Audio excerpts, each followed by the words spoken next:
সূর্যের ছুটিকে বাঁচিয়ে রাখতে মামুনি নিজেকে তিল তিল করে শেষ করে ফেলবে, আর আমি বাবা হয়ে দেখবো কেমন করে।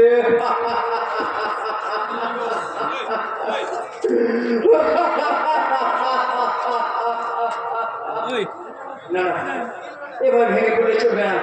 মামুনিকে বাঁচাবার এক মাসের অপর, মামুনি দুর্বল মনকে সুস্থ করতে হবে। বিশ্বাস করে সঙ্গে করে নিয়ে এসেছি তুমি। হ্যাঁ আমি জানি মেন্টাল ট্রিটমেন্ট না করালে আরো তুমি সুস্থ করা যাবে না, তাই তো গৌতমকে আমি সাথে করে নিয়েছি। গৌতম একজন ভালো সাইকোলজিস্ট এবং আমার অন্তরঙ্গ বন্ধু। যেমন করে পারেন আপনি আমার মেয়েটাকে সুস্থ করে দিন ডাক্তার। আমি আপনার চেষ্টা করবো আগে, তো তার আগে একটা বিষয় হলো আমাকে আপনি সমাধান করবেন না। এই অনন্তের কাছে আপনার কথা অনেকবার শুনেছি, তাই তো এই বিপদের দিনে আমি অনন্তে ডাকে সারা আগে হাঁটতে পারলাম না। আর তাছাড়া আমাকে যদি সুস্থ না করতে কোনো কারণ নেই আজকে।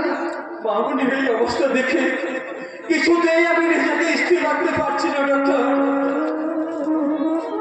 প্লিজ আপনি আপনি এরকম করে ভেঙে পড়বেন না। আমি কথা দিচ্ছি আনন্দকে সুস্থ করার জন্য আমি আমার দিক থেকে সম্পূর্ণ চেষ্টা করবো। শুধু চেষ্টা নয় গৌতম, এটা তোকে পারতেই হবে। আর আমার বিশ্বাস তুই আনন্দকে পূর্বের অবস্থায় ঠিক অনন্ত তুমি কথা দিলে আমি যে মনে অনেক সাহস পাবো। বেশ, আমি আপনার মুখের দিকে তাকিয়ে আপনাকে প্রমিস করছি আঙ্কেল, যেমন করে হোক আমি আনন্দকে সুস্থ জীবনে ফিরিয়ে আনবই।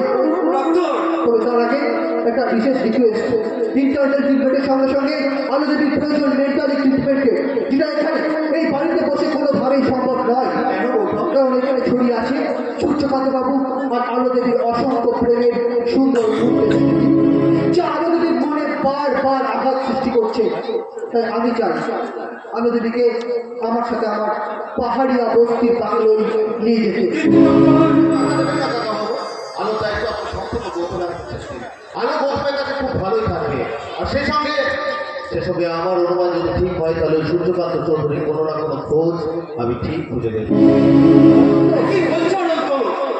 যে মানুষটা বেঁচে নেই বিশ্বাসটা একটু আপনাদের সঙ্গে এক করতে পারছি না। তার মানে সূর্যকান্তবাবু যদি মারা যান বডিটা কিন্তু তার প্রমাণ, কিন্তু বডিটা আমরা এখনো কোথাও খুঁজে পাইনি। নদীতে ভেসে গেলেও কোথাও না কোথাও বডিটা পাওয়া যেতই। সুতরাং বডি যখন পাওয়া যায়নি আমার অনুমান বেঁচে আছে। হ্যাঁ, নয় তোমাকে খুন করে তার লাশটাকে গুম করে রাখা। হ্যাঁ, তুমি কি বলছো দাদা? তোমার বোধহয় কোনো ভুল হচ্ছে। তুমি বোধহয় আমাদের সঙ্গে রহস্য করছো। সূর্যকান্ত পুলিশ ডিপার্টমেন্ট যেখানে রহস্যের গন্ধ পেয়েছে সেখানে কোনো না কোনো গোপন তথ্য তো লুকিয়ে আছে। কিন্তু আমি তো পরিবারের মধ্যে যদি আলো দিয়ে জানতে পারি না না না গৌতম না, আমার এই ইনভেস্টিগেশন সম্বন্ধে আলোকে তোলা একটু কিছু জানাস না। তুই তুই তোর কাজ করে যা, আর আমাকে আমার কাজ করতে দে। আর আমাদের লক্ষ্য যদি স্থির